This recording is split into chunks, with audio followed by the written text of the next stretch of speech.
Hello guys, welcome back to the Hall of Fame Belgium Invitational for 2026.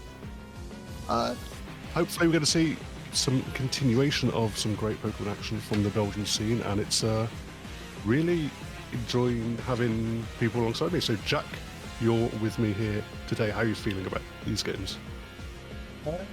Feeling pretty good. I've seen the teams, got honestly some quite interesting teams across the board, I would say. Yeah, absolutely. So we can look at the players who are going to be facing off in this next game. We've got Semih versus Matteo Boschman. So we can see a few of the accolades here. Semih's been obviously played a few years now. Few results here. Top 128 for Gdansk in 2024. Top 256 Prague 2026. And decent results in Limitless as well. So, been playing a little bit of time, but then if we move over to Matteo here, Jack, he is obviously a senior, but these are some pretty impressive results, right? Yeah, NAIC finals, obviously you can't just ignore like an NAIC finals. That is one of the biggest results you can ever get in competitive Pokemon, alongside 2 top 4s in EUIC and being last year's Frankfurt regional champion. Yeah, very, very impressive stuff. So we can move over to the teams and what we're expecting to see. And one Pokemon I probably wasn't expected to see here today stands out immediately on Semih's team. We've got a Skeledirge here with a fairly standard set for Skeledirge, but certainly not a standard Pokemon in the current MB meta. So a little bit unexpected, but I mean, some familiar faces on the team as well. You've got the Ninetales for that Snow and Aurora support, and you've got a lot of standard pieces with the Kingambit, Aerodactyl, Basculegion, and Sneasler that you'd probably be expecting to see. A few interesting choices. Certainly the Quick Guard is one that stands out to me. Has been coming up a little bit in the meta recently, but some familiar pieces for sure. And no Mega. Yeah. No, sorry, only Aerodactyl Mega. So, yeah, probably going to be expected to see that brought to most matchup, I'd expect. Yeah. So you can move over to Matteo's team. Yeah. And, well, we've seen this team before, once or twice. You got your Charizard, your Floette, you got your Garchomp, you got your Whimsicott, you got your Kingambit, and you got your Basculegion. So Matteo just sticking to what works, and honestly, you've always got to respect just sticking to what is good in the format. Yeah, absolutely. This is the kind of #1 team in the format right now. There's always like a few choices exactly how you build it out. We've seen the Black Glasses on the Kingambit and the Mystic Water on the Basculegion. So, I mean, those are certainly the choices where your item choices maybe change matchups just slightly bit, and certainly Matteo opting for the damage boosts on both of these Pokemon, rather than maybe say a Resist Berry, maybe a Choice Scarf or something like that. Certainly you've got other options, but it looks like we're going to go right into the game here. We're seeing the Basculegion and Whimsicott lead from Matteo, while Semih leaves with Aerodactyl and Sneasler. Absolutely. So you can immediately see the Tailwind Pokemon going up against each other, both wanting to lead with this fast option. 2 offensive, aggressive teams, a lot of hard hitters all across the board. So expecting to see this immediate speed control being a big pivotal factor in this first game. Yeah, obviously with Semih's Fake Out, can guarantee that he gets Fake Out first, but you also would cause yourself to have that behind you, which might not be the strategy, but we are seeing a switch quite quickly with Aerodactyl being withdrawn for the Kingambit. Yeah, Kingambit faces up very well against the Basculegion, but it's going to be an attempt straight into the Whimsicott. That's going to be predicted there, and the big wave crash, immediate large damage down onto this King Gambit. Certainly a Pokemon that matches up well into it, but you cannot take wave crash after wave crash. That's already down to below a quarter health for that King Gambit, and that is a big tank that's immediately taken a ton of pain, and it's now in a difficult position going up against the immediate offense from this Basculegion. Yeah, obviously, Aqua Jet on Basculegions can just prevent Sucker Punch from being the right play here, and honestly, from that range, Aqua Jet might just pick up the KO on King Gambit right off the bat. Yeah, certainly. You can see Semih is expecting that. So Protect is just going to come out for this King Gambit. The Aqua Jet was targeted into this slot. We'll see what this Sneasler can do, and it can take that Whimsicott down to Sash for sure. Anything else from this Diaclaw? First, we're going to see that Focus Sash keeping it alive for now, and the Moonblast also into that King Gambit slot, so predicting maybe or covering for a swap. But either way, the Whimsicott is not going to take a status, is going to survive throughout this turn, and you can see despite the Whimsicott being on 1 health, still able to put a lot of pressure down on this board state. And with seeing Semih go for a quick adjustment here, going for that Quick Guard, trying to prevent an Aqua Jet coming out here. Yeah, and the Sucker Punch into the Basculegion. That's a straight one-hit knockout. I mean, it's a little bit chipped down onto that Basculegion, so probably not to be surprised the damage down, but yeah, not going for that Aqua Jet, which would have been covered by the Quick Guard. So great play by Semih to not only cover for the priority move, but also just the basic Wave Crush or Last Respect. So it's going to be Basculegion taken out, and now Charizard enters the field. And honestly, Charizard is in a very good position here, considering how thanks to the Tailwind it will outspeed both of the Pokemon on Semih's side, but we are seeing that switcheroo. Sneasler is gone, and Skeledirge has entered the field just to resist those fire moves and the Moonblast from the Whimsicott, of course. Here comes the Mega Evolution. It is the Charizard Y, as you're used to seeing in this metagame. Encore comes out, but obviously with the swap, that is not going to come into play. Sucker Punch coming in, presumably into the Whimsicott there. It's actually a Heat Wave from Charizard, but it misses on to the King Gambit. So the Skeledirge actually does not take very much damage. That must be very vocally trained on the special side, eating that sun boosted Heat Wave absolutely for breakfast, and the King Gambit putting the moves on to dodge that Heat Wave and surviving for another turn.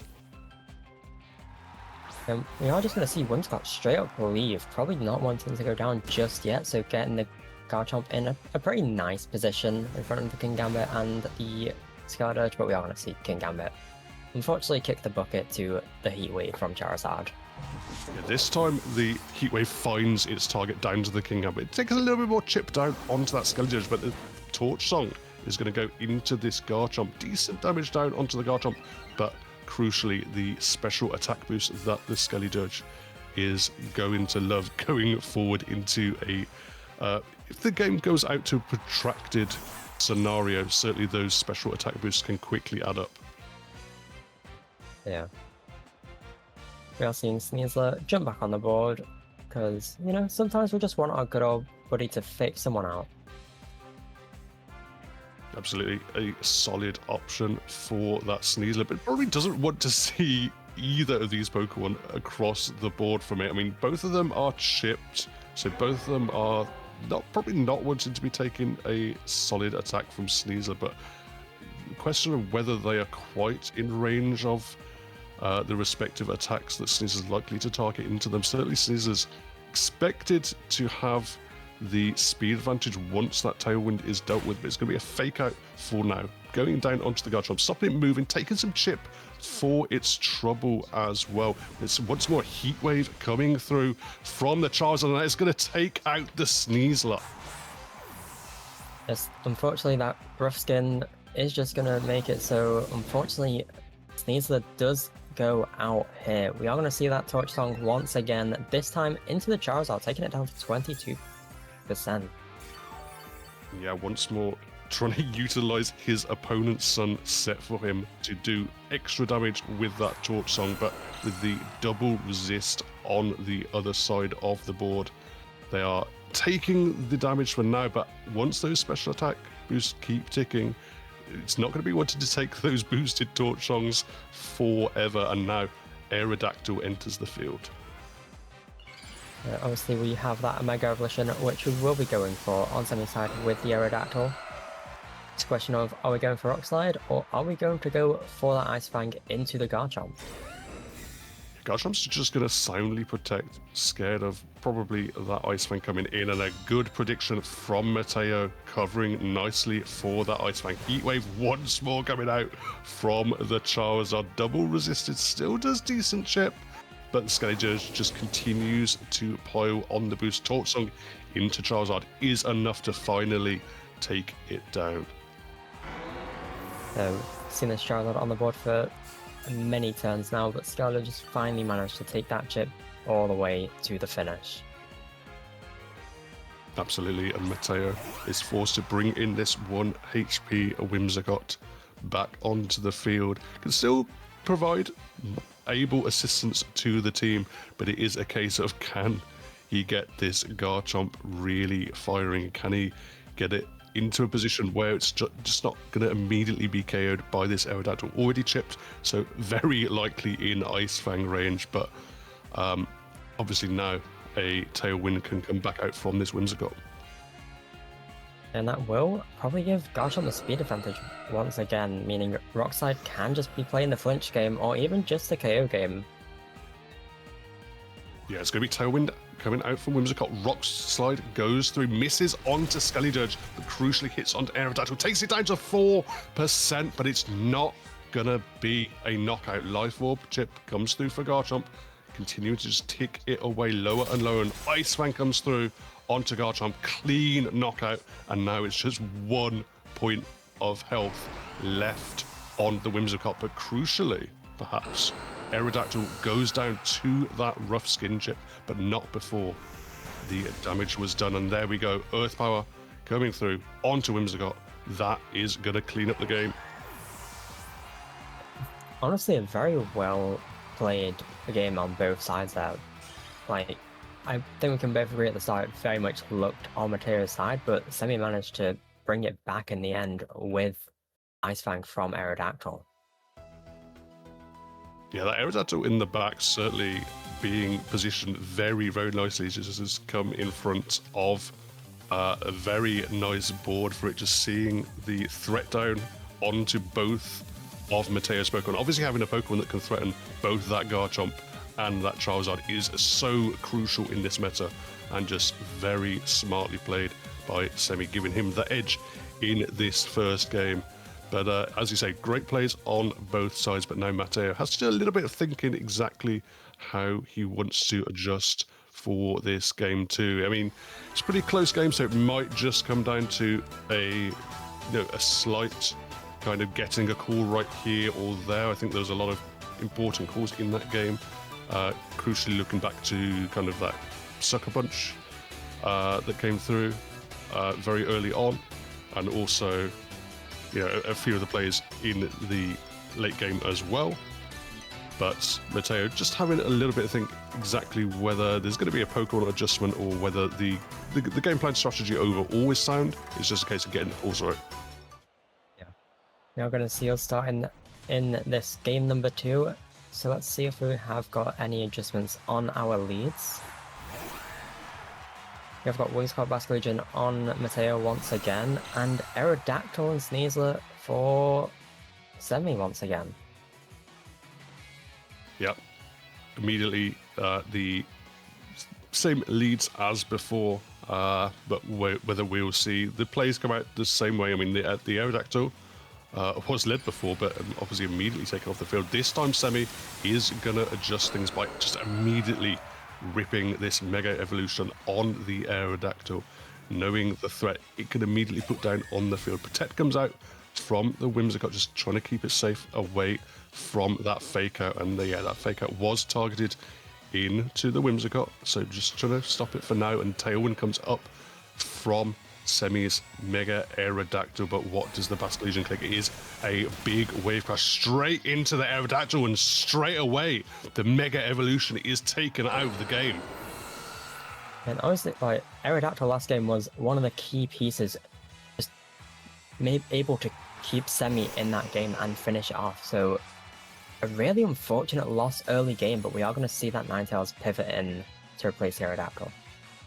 Yeah, Pokemon adjustment for Semih, then Ninetales hitting the board for the first time. I mean, Awkward Sonari does have the Tailwind advantage for now, but obviously the Whimsicott can meet that if he wants, but no, he's just going to go for the Encore into this Sneasler. So Sneasler stuck failing a fake out, and Blizzard's going to come through from Ninetales, taking the Whimsicott down to Sash.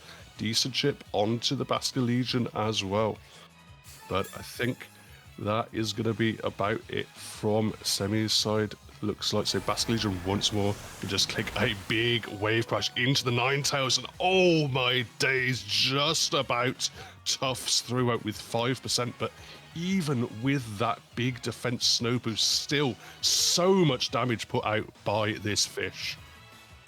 And that Encore that Matteo went for, that going to be really crucial this turn, as the Aqua Jet cannot be stopped.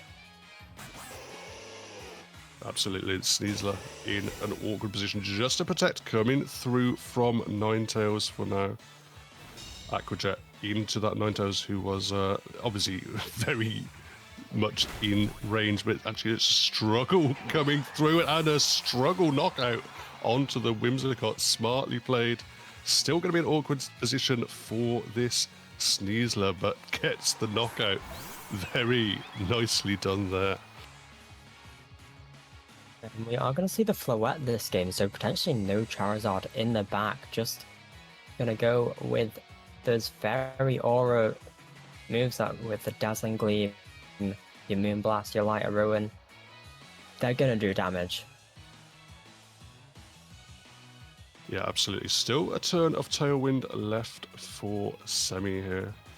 We'll see exactly what Matteo opts for, but yeah, this Floette, obviously a Pokemon adjustment from Matteo as well. So both trainers feeling that the Pokemon they brought in the first game were not the correct option for this one. And yeah, this Floette would normally be threatened by the Sneasler, but no, the Sneasler is going to have to be brought back for now. Obviously still stuck with that Encore, and it's going to be the Skeledirge coming out for Semih once again. I'm going to see that big Mega Evolution from the Floette, getting that Fairy Aura online. So likely seeing a very big Fairy move regardless of what it is. We see the double Protect from the Ninetales. Yeah, double Protect, keeping it safe once more from that Basque Legion's Aqua Jet. Dazzling Gleam coming through from this Eternal Mega Floette. Probably not going to do too much damage to Skeledirge. No, once more able to tank it very, very nicely. And with the leftovers coming through for Skeledirge as well, this Crocodile is going to eat that up once more. Tailwind does end here, and another thing that was crucial from that double protect is Dazzling Gleam does less damage because of the spread damage that is in effect when two targets are on the field. Yeah, absolutely. So not only is Ninetales in another turn, is going to go down now. Aqua Jet is just repeatedly being clicked by Matteo. Eventually it had to give, eventually it had to go down, but as you say, the single target does considerably more damage from that Dazzling Gleam, considerable damage for the critical hit as well. It's going to be an Earth Power coming through onto the Basque Legion, but not enough for the KO without that same type of attack bonus. They're leaving it on just a sliver of HP. Not ideal to be in this situation for Semih, but with the Sneasler on the board now in front of that Floette, anything is possible.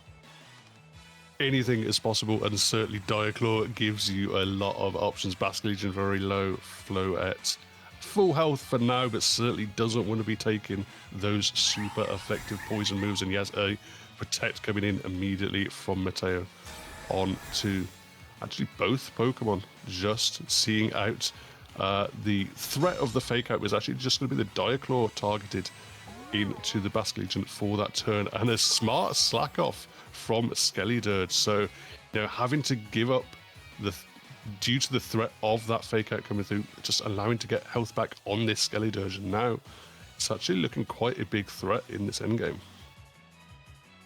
Yeah, obviously, once this Basque Legion does go down, unless it's like the King Gambit in the back, Skelly can kind of threaten anything. Even the Garchomp isn't going to take ideal damage from a Torch Song, no matter how weak it is.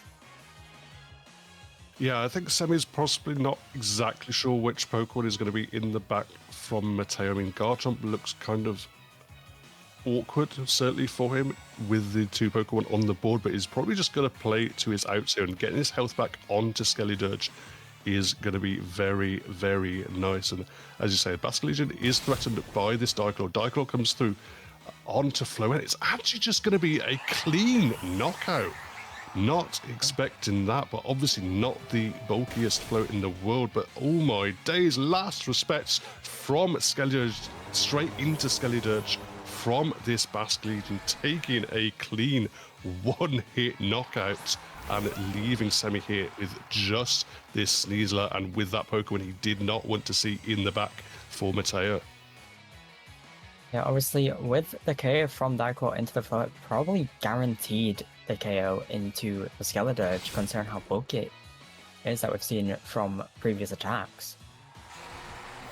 Yeah, and Diclaw finishing off Basque Legion, but I think the damage has already been done, and now it's going to be a single target Earthquake. Absolutely no chance for Sneasler taken out, and Matteo is going to claim the game back. We're going into a deciding 3rd game. Now, once again, like, we could be seeing these adjustments for Game 3, because obviously it seems that what Semih brought into this Game 2 maybe wasn't the play. So we could end up seeing perhaps the King Gambit or Basque Legion come out in this final game for Semih, and then Matteo might decide to go back to Charizard, but Floette did so much damage it might, or pressure so much damage it might just stick on the board anyway. Yeah, there's certainly mind games involved in exactly, which Pokemon to bring, but also the order and the position you get them on the board, because we saw the Ninetales basically not do very much in that game whatsoever. I mean, it took the Whimsicott down to Sash, which isn't the worst thing in the world, but wasn't really outputting damage and outputting threat. Obviously, it's a different story if it is able to get itself on the board in position in front of that Garchomp, but Matteo preserving his Garchomp very, very nicely in the back, was never a threat from that Ninetales, from that Ice type, doubly super effective damage. So preserving that Pokemon crucially to the important time where it could just come in, swoop in the back, and clean up the game with the Earthquake. Yeah, so it's still obviously anyone's game, and I suppose we will see once we're ready for Game 3. Have you got any thoughts about like what you think the players should bring into their final games?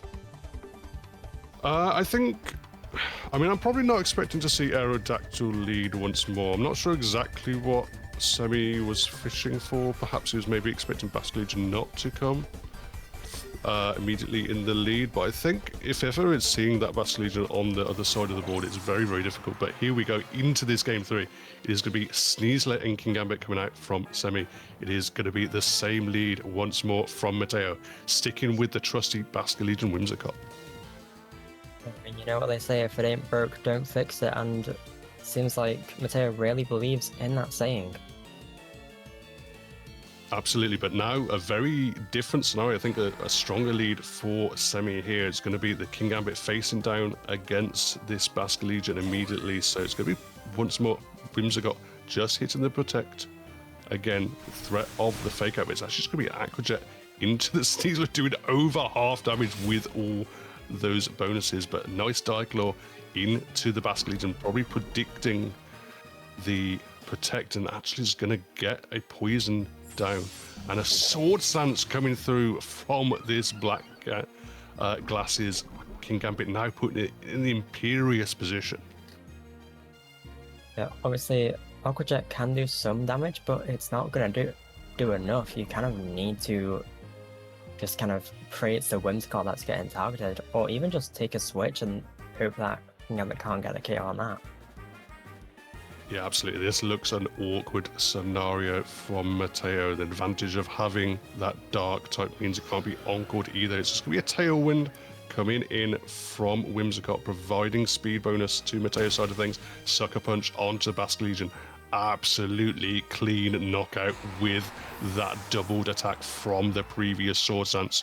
And Dire Claw coming through, taking Whimsicott once more down onto that single point of HP. It's going to be a critical hit, which doesn't matter whatsoever, but the Focus Sash is able to keep Whimsicott alive and no status to proc either. Yeah, although one thing different about Float being on the board this time that has just come out from last time is this time the Tailwind is on the other foot. So Sneasler isn't exactly in the position it was last time to take out the Floette. Yeah, slightly, better scenario in terms of the speed control. As you said, the Tailwind up for Matteo at the moment, and he's just going to rip this Mega Evolution onto Floette, but it has to do a lot of damage. Fairy Aura radiates through. Just be a protect from Semih for the King Gambit, trying to keep it alive another turn. Actually, Moonblast targeted down into that King Gambit, and Dazzling Gleam from Floette is going to go down onto this Sneasler and take it off the game. Yeah, obviously King Gambit wanting to stay alive, and crucially because of it, Dark typing not going to be able to get encored by this Whimsicott. Yeah, absolutely, but still, because of that Dark typing, doesn't want to be taking a double up of these two fairies with that Fairy Aura boost, providing extra damage to both of these targets. Going to be taking it neutrally, of course, King Gambit, but is still going to be taking a potential ton of damage as Semih brings in this Aerodactyl. Yeah, Aerodactyl able to get the Tailwind on equal footing, and you could go with that play, or you could even just hold it for one more turn if you want to and try and outlast the turn. We are going to see the Mega Evolution from the Aerodactyl though, which will be able to take out both Pokemon, assuming it will take good damage into both Pokemon with a Rock Slide, if that is what clicked. But we are seeing Protect from Matteo on the Whimsicott. Matteo's shaking his head. It's going to be a Sucker Punch going through. Floette, though, hitting a Dazzling Gleam, taking both Pokemon down below half health, but it is just going to be a match Tailwind for Aerodactyl. Now, this Mega Aerodactyl from Semih will be the fastest thing on the field. Yeah, so that means Rock Slide flinches are kind of in for business, but maybe you don't want to go with that just yet, because the Floette here is a massive threat. You kind of want to try and do more damage, which probably will come out from the Dual Wind Beat thanks to Mega Aerodactyl's ability of the Tough Claws.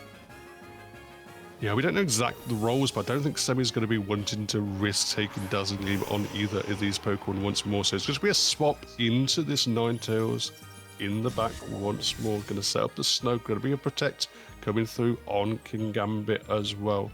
We'll see what Matteo's opted for. It's just an Encore, presumably into that Aerodactyl slot. And just a target down onto the King Gambit. The King Gambit will obviously deal with that via the Protect, and I believe Tailwind ended for Matteo. Yeah, so this Whimsicott probably in the position to just want to get that Tailwind back on board, because it's not going to be able to outspeed either of these Pokemon within that Tailwind. Yeah, really nice positioning there from Semih just to safely get that swap in. Matteo thinking about, whether that King Gambit was in range or not, but it's going to be a Protect once more onto Whimsicott. Double Protect coming through on it to Floette, just buying or just removing an extra turn of Semih's Tailwind before Matteo thinks about does he want to go for his own, but actually very brilliantly read by Semih once more going for the Sword Stance, absolutely exploiting the defensive play on Matteo's side and getting now a 4 times bonus a triple attack bonus with 4 boosts of attack. So Quench almost picks up the KO on the Floette. Not quite enough, but the Blizzard from Ninetales is going to outspeed the Floette and take both the Whimsicott and the Floette down, leaving Matteo with just 1 Pokemon remaining. Absolutely, he has met the Tailwind, but he is down to now 1 Pokemon versus 3. It's going to be a very difficult scenario. All the bonuses, all the boosts on this Kingambit as well. So it is going to be Garchomp as the last Pokemon, but I don't know if it's going to be able to take a Sucker Punch.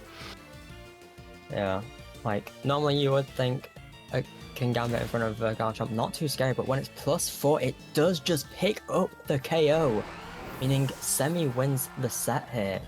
I mean, 3 Pokemon remaining in that game 3. Really well played.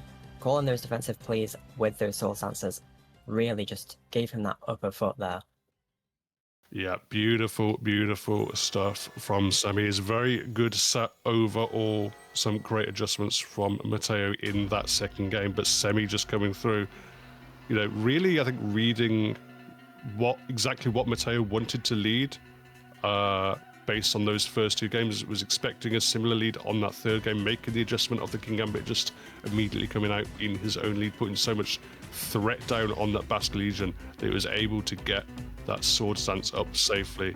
So beautiful stuff there in that third game from Semih. Just very, very nicely negotiated, playing smartly around the Tailwind as well, and around that Onkel. That Whimsicott can be so awkward. If you get a turn wrong, it can be game over, even if you have a health or Pokemon advantage. But smartly played there from Semih and taking a 2-1 set. Honestly, again, like all 3 of these games have been such incredible plays from both players, and it's so nice to see that sort of like mid-game adjustment. Absolutely, and yeah, that was obviously a down bear for the side of Matteo, so both of them are going to be going into the next round with 2 wins on the board, and we'll be coming back with that next round shortly. We're just going to take a short break.